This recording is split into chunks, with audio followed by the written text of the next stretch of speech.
Here's something you don't want to see. And matter of fact, you've probably told yourself, oh my God, what is going on? Why won't this stop?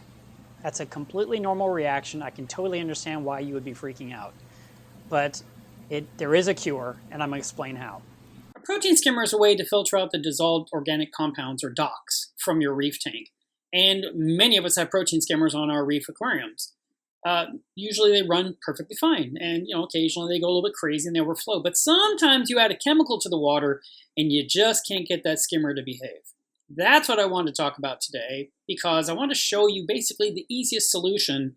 I've seen a lot of people basically give up. They just turn it off for a while because they're so frustrated, when really it's just a matter of dealing with the situation for, I don't know, a few hours, and then you're right back on track and it's operating the way it's supposed to.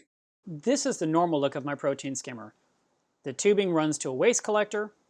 Inside you'll see a little bit of skimmate at the base, and normally a little bit will trickle out. Not much, just a little bit at a time, and it might take an entire week to fill this up. So what are some of the things that can cause this to happen? It could be that you recently treated your tank with Chemi-Clean or RedCyano Rx, which is completely normal. It could be you used something like I did in this video. I had treated my tank, I had fed my tank Reefbooster the night before. So the next day, my skimmer literally would just volcano effect overflow like this.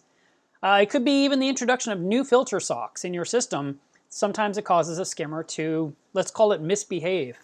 So the real solution isn't to turn off the skimmer. It isn't, yeah, you can do water changes, but bottom line, just let the skimmer dump out as much as it wants out of your system. If you just let it drain and drain and drain, eventually it'll stop. And it's just a matter of replacing the water that was wasted, that watery skimmate. Just toss it out and replace it with either new salt water, or if your system is large enough to accept that much export, you could just use top-off water. That's really up to you, what you decide. And I would make that decision based on the salinity of the tank. If your salinity happens to be way too high right now, this type of situation might actually get you right back on track where you want to be. In cases like this one, obviously the first thing you want to do is lower the water level within the body of the skimmer. If it's normally at this height, lower it all the way down as deep as you can within the body of the skimmer. Hopefully your skimmer's not sitting in a lot of water. It should be up on a skimmer stand so it's sitting at the proper depth. But in this situation where it's going bonkers, you need to get that water level low inside so the foam takes longer to get up. Kind of make it harder for that stuff to come out. And then let it export.